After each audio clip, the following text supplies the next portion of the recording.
Hey, what's up everybody?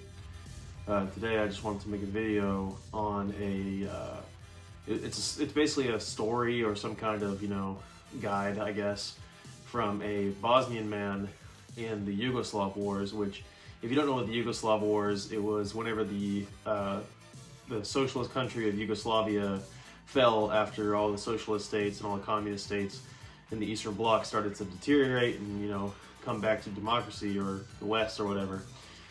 And basically, the only thing that was keeping the all the ethnic groups in Yugoslavia together and not killing each other was Yugoslavia itself.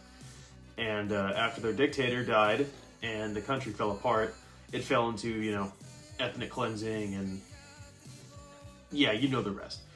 But a lot of people don't really think about, what happened to the actual citizens of these countries and, what all went down when it came to, I guess, prepping in a way.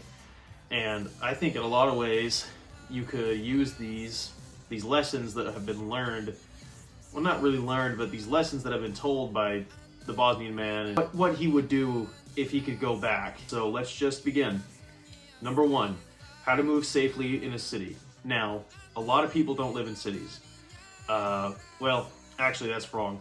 A lot of people live in cities, but also a lot of people live in rural areas. And I would say that a lot of this does apply to smaller cities, more rural locations. But I would say a lot of things are a lot easier to come by, maybe.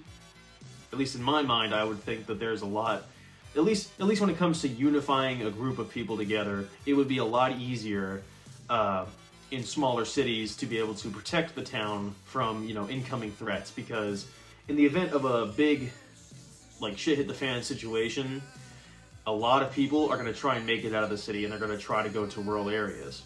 And so it's going to be very pertinent for rural cities to be able to preserve their way of life, whether that be starting militias or, getting groups together, or just, getting your family in one designated location and hunkering down and gathering resources and putting them together to be able to survive until, whenever the fuck it ends.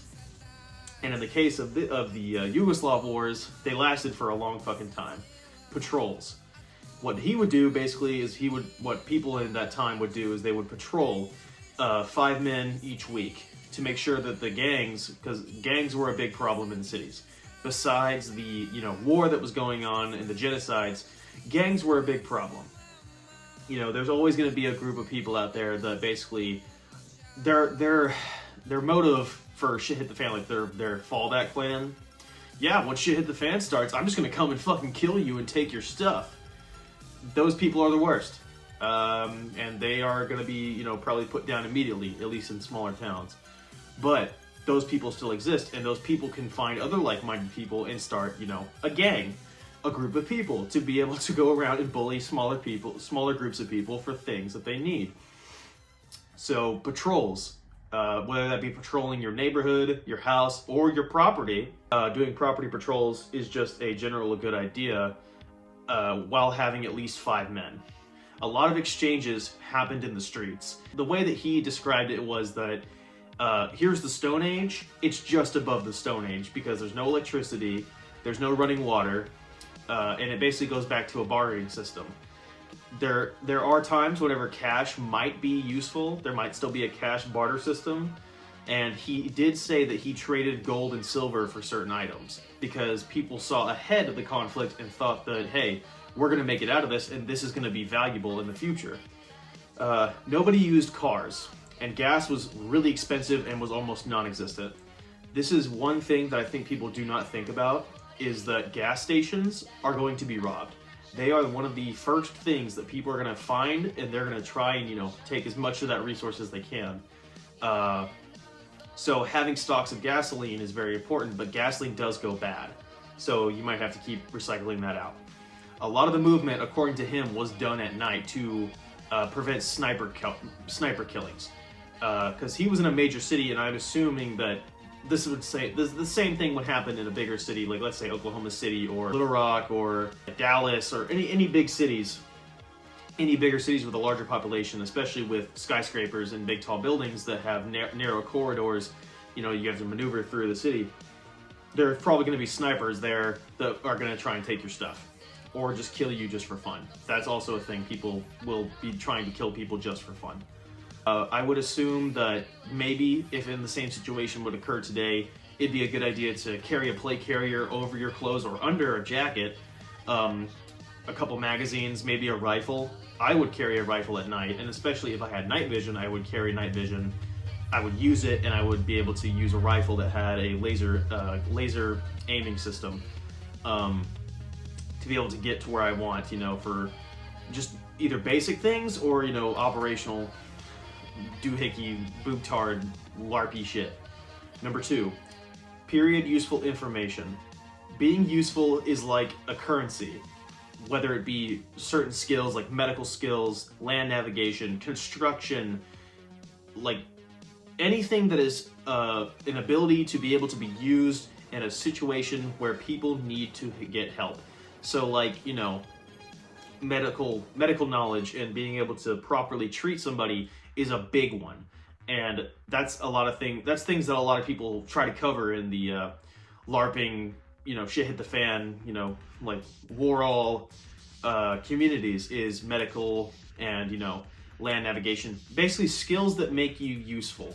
If you're not useful, you're just going to be a loot drop or a fucking, you know, brothel whore. It's going to be one or the other, or maybe something in between. Items eventually run out, and skills will keep you fed. In rural communities, there's going to be a lot of hunting done, and I assume that there's going to be weaning of cattle as well. Number 3, if you could prepare now, what would you prepare? 6 months worth of food, batteries, and hygiene items. Basically, batteries are very useful. So is food. Food is useful. You will die without food. You will die without water. And if you don't have some kind of store of food and water, you know, you don't even have your foot in the door yet.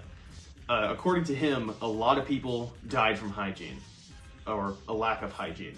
A lot of people just didn't use hygiene products because they weren't around, they weren't available.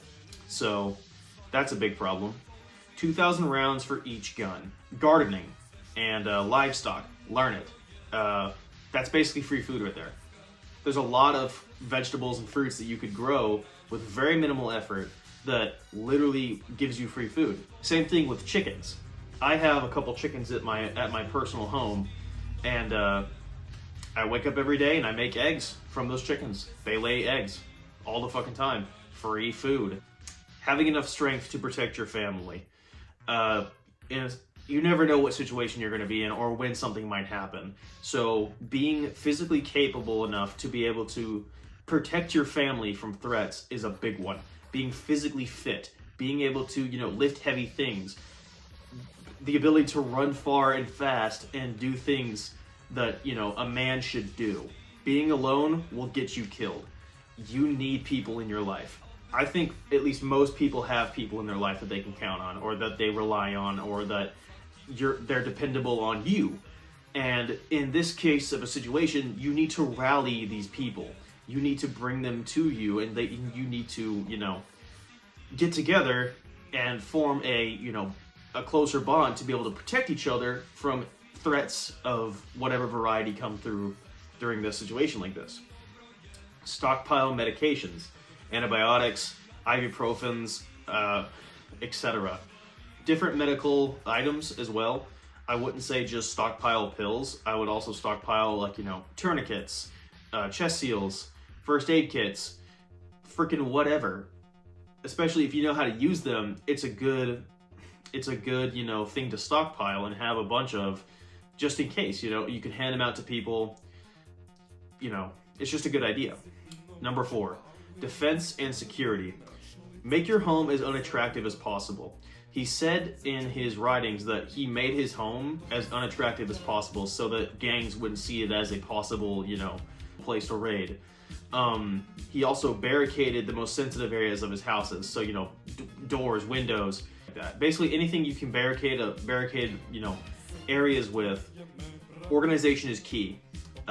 Keeping your family or a group of guys or whoever the fuck you're with operational at all times is a good thing. Another thing, you're not going to get sleep during this.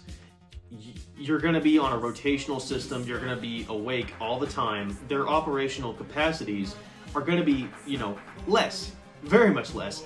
And so it's going to be very imperative that you at least get some kind of sleep and some kind of rest and put somebody in charge who you can trust. And number 5, covertness. Nobody was ever wearing gear when outside. People were wearing normal street clothes. They didn't want to bring attention to themselves, especially if they had, gangs, snipers, militants that wanted to harm them, an army group that was there that could mistake them for someone else.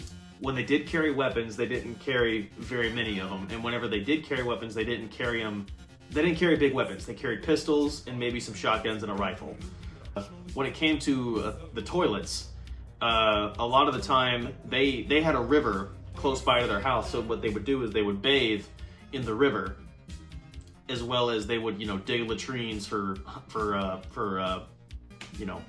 bathroom business, which is important to keep that away from your operational food stores, because you don't want to get dysentery. All around, I think this is I'll put a link to it. I missed a lot of small stuff. Like, one thing that he said that was really big was lighters.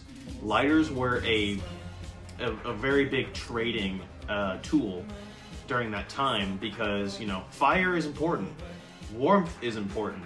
Being able to stay warm and keep your house warm and keep your family warm is a very big deal, and lighters, they can do that. He talked about how gas, he didn't use it to cook, like the ones you can get, like the Colemans you can get at Walmart and shit like that. He basically would refill lighters. People would trade things for that, and so that's how he stayed afloat. Toilet paper, store it. All around, it's a really good read, and it's really good for considerations. It's really good for considering things that you should buy, things that you should store. Obviously, he talks about the very bare minimum things that everybody should have. Food, water, ways to purify water, ways to make food, things like that. But then there's a lot of stuff in there that you wouldn't really think about, like the lighter thing. And he talks about ways of trading. I'm not trying to follow this to a T, like what his situation was to a T. I would say that it's going to be more similar than different, at least in my mind, because I'm thinking generally about my area of operations. It gets you thinking. Things that get you to think in a productive way that are actually realistic is a good thing. You can do as much training as you want. You can buy as much gear as you want. You can train with that gear. That's fine and dandy. But you're also doing that in an environment where you are able to sustain yourself while doing the training. And if you can't sustain yourself in a situation where you need to use that training, then it's ultimately useless. I'm gonna end the video here. Go read that. I'll link it in the description. Really good read, and stay safe out there. God bless.